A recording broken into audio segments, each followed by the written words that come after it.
नमो नमः. आज आपण 10वीच्या संपूर्ण संस्कृतम या पुस्तकातील एकादशः पाठः जटायुशौर्यम हा बघूया.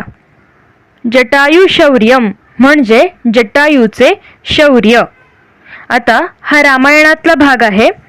ज्या वेळेस रावण हा सीतेला पळवून घेऊन जात असतो किंवा तिचं अपहरण करत असतो, तर त्यावेळेला जटायू आपल्या शौर्याने किंवा आपला प्राणपणाला लावून त्याचा प्रतिकार कसा करतो आणि सीतेला वाचवण्याचा प्रयत्न कसा करतो, तर हे याच्यामध्ये सांगितलंय.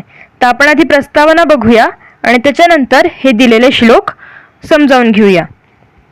तर प्रस्तावना बघा. महर्षी वाल्मिकी रामायणम रचितवान.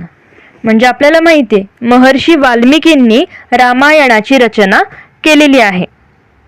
रामायणे सप्तकांडानी संती. रामायणामध्ये 7 कांड आहेत. कांड म्हणजेच विभाग आहेत. आता बघा ते कोणते आहेत. बालकांडम, अयोध्याकांडम, अरण्यकांडम, किष्किंधाकांडम, सुंदरकांडम, युद्धकांडम आणि 7वं आहे उत्तरकांडम. तर ही ती 7 कांड आहेत. 24,000 श्लोकेषु संपूर्ण रामायणम रचितम अस्ति. आता काय सांगितलं त्यांनी, संपूर्ण जे रामायण आहे त्यामध्ये एकूण किती श्लोक आहेत, तर 24,000 श्लोक आहेत. म्हणजे 24,000 श्लोकांमध्ये संपूर्ण रामायणाची रचना झालेली आहे. रामायणे निसर्गचित्रणम पशुपक्षाणां चित्रणम अपि अस्ति. रामायणामध्ये निसर्गचित्रण आहे, तसंच पशुपक्ष्यांचं चित्रण किंवा वर्णन सुद्धा आहे. रामायणस्य अरण्यकांडात म्हणजे रामायणाच्या अरण्यकांडामधून 47 सर्गात 49 सर्गपर्यंतम केचन श्लोकाः अत्र चिताः. म्हणजे असं सांगितलंय रामायणाच्या अरण्यकांडामध्ये सुद्धा 47व्या सर्गापासून 49व्या सर्गापर्यंत त्यामधले काही जे श्लोक आहेत ते इथे निवडलेले आहेत आणि तेच आपल्याला इथे दिलेले आहेत. एतेषु श्लोकेषु जटायु रावणयोः संघर्षस्य वर्णनम विद्यते.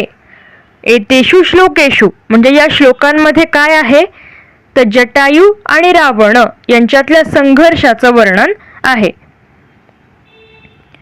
वनवासकाले सीतां छलेन एकाकिनीं कृत्वा रावणः परिव्राजकवेषेण पर्णकुटीं संप्राप्तः.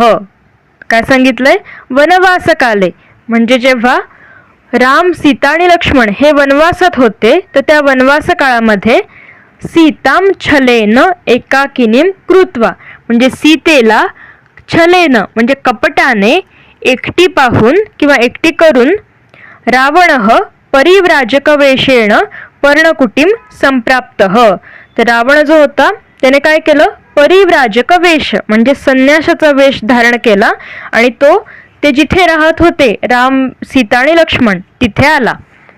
आता आपल्याला ही गोष्ट माहिती आहे की रामायणामध्ये रावण काय करतो, तर मारीचे राक्षसाला सांगतो की तू हरणाचं रूप घे, सुवर्ण हरणाचं म्हणजे सुवर्ण मृगाचं रूप घे आणि तुला बघून सीता काय म्हणेल रामाला, तर मला ते हरिण हवं आहे, मला तो मृग हवाय. मग काय होईल, राम त्या मृगाच्या मागे जाईल आणि मग रावण सांगतो मारीचे राक्षसाला की तू खूप पुढे पुढे जा, म्हणजे राम तुझ्या मागे मागे येईल आणि नंतर एके ठिकाणी तू रामाच्याच आवाजामध्ये लक्ष्मणा, सीता असं म्हण. म्हणजे इकडे लक्ष्मण आणि सीतेला असं वाटेल की रामच आपल्याला हाक मारतात. म्हणून मग तसंच होतं, मारीचे राक्षस तसंच हाक मारतो रामाच्या आवाजामध्ये आणि त्याच्यामुळे सीता म्हणते लक्ष्मणाला तुम्ही तिकडे जाऊन बघा. आणि तेव्हा लक्ष्मण सुद्धा जातो, म्हणजे तिथे लक्ष्मण सुद्धा नसतो आणि राम सुद्धा नसतो. मग त्याच वेळी रावण काय करतो, सीता एकटी आहे असं बघतो आणि संन्याशाच्या रूपामध्ये येतो आणि तिचं अपहरण करतो. पुढे तस्मै भिक्षाम दातुम सीता बहिरागता. आणि त्या रावणाला म्हणजे जर तो संन्याशाच्या रूपात आलाय तर त्याला भिक्षा देण्यासाठी म्हणून सीता बाहेर येते. तम परिव्राजकम रावणम इति ज्ञात्वा तस्य हेतुं च अवगम्य परुष शब्दैहि तस्य निर्भत्सनाम कृतवती. तर काय सांगितलंय, तम परिव्राजकम म्हणजे तो जो संन्यासी आहे तो रावणच आहे हे जाणून, हे जेव्हा तिच्या लक्षात येतं, तसंच तस्य हेतुम अवगम्य म्हणजे त्याचा जो हेतू आहे इथे येण्याचा तो जेव्हा तिला समजतो, तो जाणून परुष शब्दैहि म्हणजे अगदी अपशब्दांमध्ये किंवा वाईट कटू शब्दांमध्ये ती त्याची काय करते, निर्भत्सना करते म्हणजे अगदी अपशब्द उच्चारते. तथापि बलेन रावणः ताम अपहर्तुम प्रायतत. पण तरी सुद्धा रावण काय करतो, बलेन म्हणजे शक्तीने, त्याच्या बळाने काय करतो, ताम अपहर्तुम प्रायतत म्हणजे तिला पळवण्याचा किंवा तिचं अपहरण करण्याचा प्रयत्न करतो. ततः अग्रे. आता त्याच्यानंतर पुढे काय झालंय ते आपण या श्लोकांमधून बघूया. आता आपण एक एक श्लोक बघूया आणि पुढच्या पानावर त्याचा अन्वय दिलेला आहे, म्हणजे अन्वय बघितला की आपल्याला अर्थ व्यवस्थित समजेल. आता पहिला श्लोक बघा. सा गृहीता अतिचुक्रोश रावणेन यशस्विनी रामेती सीता दुःखार्ता रामे दूरगते वने. आता हा आहे पहिला श्लोक, त्याचा अन्वय बघूया आणि अर्थ बघूया काय आहे. बघा अन्वयः. रामे वने दूरगते म्हणजे राम वनामध्ये किंवा अरण्यामध्ये दूर गेला असता. रावणेन गृहीता सा म्हणजे रावणाने धरलेली किंवा पकडलेली. सा यशस्विनी सीता ती यशस्विनी सीता किंवा कीर्तिमान अशी सीता. दुःखार्था भूत्वा दुःखार्था म्हणजे दुःखाने व्याकुळ होऊन. राम इति अतिचुक्रोश म्हणजे राम असं काय करू लागली, आक्रोश करू लागली किंवा जोरजोरात ओरडू लागली. अतिचुक्रोश म्हणजे आक्रोश करणे. म्हणजे राम वनामध्ये दूर गेला असता रावणाने काय केलं, सीतेला पकडलं. कशी आहे ती सीता, यशस्विनी सीता तिचं विशेषण आहे. कीर्तिमान अशा त्या सीतेला पकडलंय, जी कशी झालेली आहे, दुःखार्था दुःखाने व्याकुळ झालेली आहे.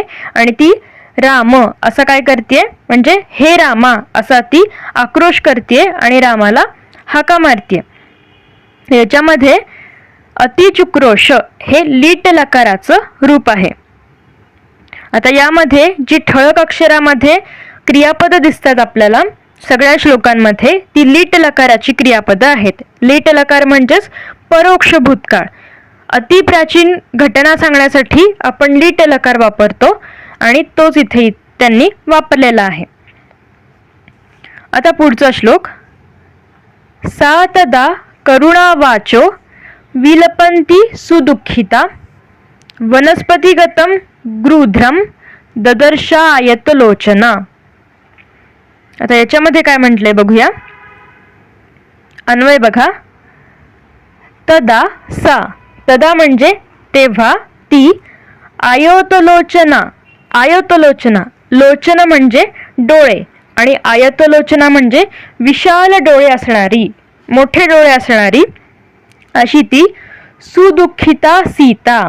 सुदुःखिता म्हणजे अतिशय दुःखी झालेली अशी ती सीता.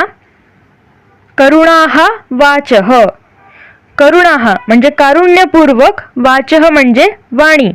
तर कारुण्यपूर्वक वाणीने किंवा कारुण्यपूर्वक शब्दांनी विलपंती विलपंती म्हणजे विलाप करणारी. विलाप करणारी म्हणजेच आक्रोश करणारी, विलाप करणारी अशी ती सीता. वनस्पतिगतम क्रुध्रम ददर्श. वनस्पतिगतम म्हणजे झाडावर बसलेल्या, गृध्रम ददर्श म्हणजे त्या जटायूला, त्या जटायू पक्षाला ददर्श म्हणजे पाहिले. तर याच्यामध्ये ददर्श हे लीट लकाराचं रूप आहे. म्हणजेच आपण दुसऱ्या श्लोकात काय बघितलं, तर अतिशय दुःखी झालेल्या कारुण्यपूर्वक शब्दांनी विलाप करणाऱ्या म्हणजे आक्रोश करणाऱ्या अशा त्या आयतलोचना म्हणजे विशाल डोळे जिचे आहेत, विशाल लोचन जिचे आहेत, अशा त्या सीतेने झाडावर बसलेल्या त्या जटायूला पाहिले. आता पुढचा तिसरा. जटायो पश्य मामार्य ह्रियमाणा मनाथवत अनेन राक्षसेंद्रियेणा करुणम पापकर्मणा. आता ती काय म्हणते पुढे बघा. सीता म्हणते हे आर्य जटायो म्हणजे हे आर्य जटायू अनेन पापकर्मणा. अनेन म्हणजे याने, पापकर्मणा म्हणजे पाप करणाऱ्या या रावणाने, राक्षसेंद्रियेण, राक्षसेंद्रियेण म्हणजे राक्षसांच्या राजाने, या रावणाने अनाथवत म्हणजे जणू काही मी अनाथ आहे, मला कोणीच नाहीये अशा प्रकारे अकरुणम म्हणजे अगदी निर्दयपणे ह्रियमाणम माम पश्य.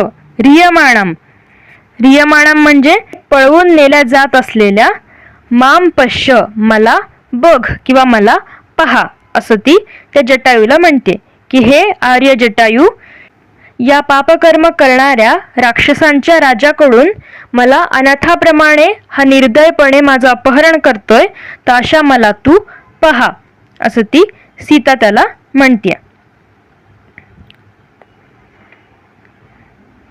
त्याच्यानंतर पुढचा श्लोक. तम शब्दमव सुप्तस्तु जटायुरथ शुश्रुवे निरैक्षद रावणम क्षिप्रम वैदेहीं च ददर्श सह. आता चौथ्याचं बघूया अन्वय. अवसुप्तः तू सह जटायुः. अवसुप्तः म्हणजे निद्रिस्त असलेला किंवा झोपलेला. आता तो झाडावरती आहे आणि कसा आहे, झोपलाय तो झाडावरती. अवसुप्तः तू सह जटायू निद्रिस्त असलेला तो जटायू. अथतम शब्दम शुश्रुवे म्हणजे सीतेचे ते शब्द ऐकून किंवा सीता जे म्हणतीये ते ऐकून. शुश्रुवे म्हणजे ऐकणे, ते ऐकून. क्षिप्रम रावणम, क्षिप्रम म्हणजे लगेच किंवा ताबडतोब. रावणम निरैक्षद, निरैक्षद म्हणजे पाहिले, त्याने लगेचच काय केलं, रावणाला बघितलं. आणि वैदेहींच ददर्श आणि वैदेहीला, वैदेही म्हणजेच सीता, सीतेचंच दुसरे नाव आहे वैदेही, वैदेहीला सुद्धा पाहिलं. म्हणजेच जेव्हा तो झाडावरती होता तो निद्रिस्त होता, झोपलेला होता, मात्र जेव्हा त्याने सीतेचा आवाज ऐकला तेव्हा त्याने काय केलं, लगेचच त्या रावणाला सुद्धा बघितलं आणि सीतेला सुद्धा बघितलं. याच्यामध्ये शुश्रुवे आणि ददर्श हे लीट लकाराची क्रियापद आहेत. आता पुढे. ततः पर्वतशृंगाभः तीक्ष्णतुंडः खगोत्तमः वनस्पतिगतः श्रीमान व्याजहार शुभां गिरम. आता पुढचं बघूया. ततः म्हणजे त्यानंतर किंवा तेव्हा. पर्वतशृंगाभः म्हणजे पर्वत शिखराप्रमाणे दिसणारा, हे जटायूला म्हटलंय. जटायू कसा आहे तर पर्वत शिखरांप्रमाणे दिसणारा. तसेच तीक्ष्ण तुंड, तीक्ष्ण तुंड, आता पक्षी आहे तो, त्याच्यामुळे त्याचं तोंड म्हणजे चोच, त्याची चोच तीक्ष्ण आहे किंवा धारधार आहे असा तो. खगोत्तम, खग म्हणजे पक्षी, तर सगळ्या पक्ष्यांमध्ये जो उत्तम आहे, जो पक्षी श्रेष्ठ आहे असा.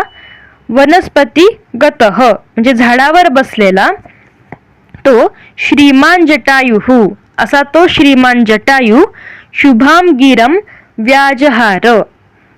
शुभाम गिरम म्हणजे शुभ अशा वाणीने. व्याजहार म्हणजे बोलला. आता तो पुढे काहीतरी म्हणतोय, पण याच्यामध्ये काय केलेलं आहे, विशेषणं वापरली आहेत जटायूसाठी. तो कसा आहे तर पर्वत शिखरांप्रमाणे दिसतो, त्याची चोच कशी आहे, तीक्ष्ण आहे, धारदार आहे, सगळ्या पक्ष्यांमध्ये तो उत्तम आहे. आता तो काय म्हणतोय पुढे ते आपण बघूया. बघा 6व्या श्लोकामध्ये. निवर्तय मतिं नीचम परदाराभिमर्शनात न तत्समाचरे धीरो परो यद्धि विगर्हयेत. आता तो जटायू काय म्हणतोय ते आपण बघूया. हे रावण म्हणजे हे रावणा, परदारा, दारा म्हणजे पत्नी किंवा बायको, आणि परदारा म्हणजे दुसऱ्याची बायको, दुसऱ्याची जी स्त्री असेल, पत्नी असेल, तिला अभिमर्शनात, अभिमर्शनात म्हणजे स्पर्श करणे. तर हे रावणा, परस्त्रीला स्पर्श करण्याची तुझी ही जी नीचा मतीम म्हणजे तुझी ही जी पापी बुद्धी आहे, मती म्हणजे बुद्धी, तर ही जी तुझी नीच बुद्धी आहे ती निवर्तय म्हणजे काय कर, तू तुझ्या या नीच बुद्धीला, क्षुद्र बुद्धीला आवर घाल, असं तो रावणाला सांगतोय. यद ही परह विगर्हयेत तद्धीरह न समाचरेत. आता तो काय सांगतोय,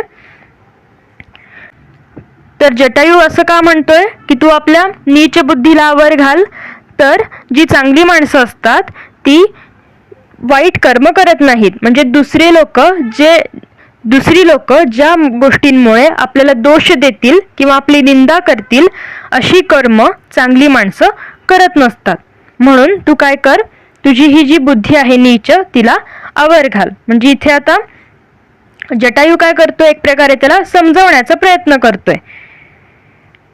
पुढे अजून काय म्हणतोय जटायू, वृद्धोहम त्वम युवा धन्वी सरथः कवची शरी तथापि आदाय वैदेहीम कुशलीन गमिष्यसी.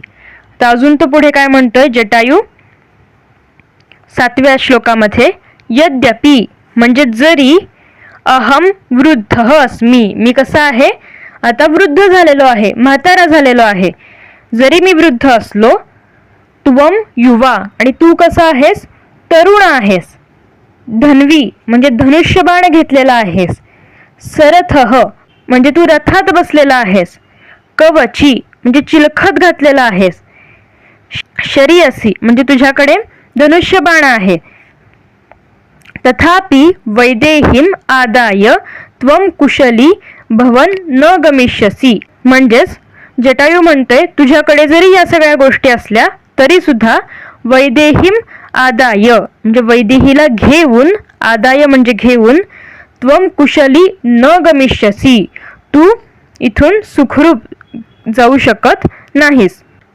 म्हणजे जटायू म्हणतोय की हे रावणा, तुझ्याकडे जरी सगळ्या गोष्टी आहेत, शस्त्र आहे, माझ्याकडे जरी काही नाहीये, मी जरी एकटा आहे, वृद्ध आहे, पण तरी सुद्धा तू असा विचार करू नकोस की तू या वैदेहीला घेऊन सुखरूप जाऊ शकशील.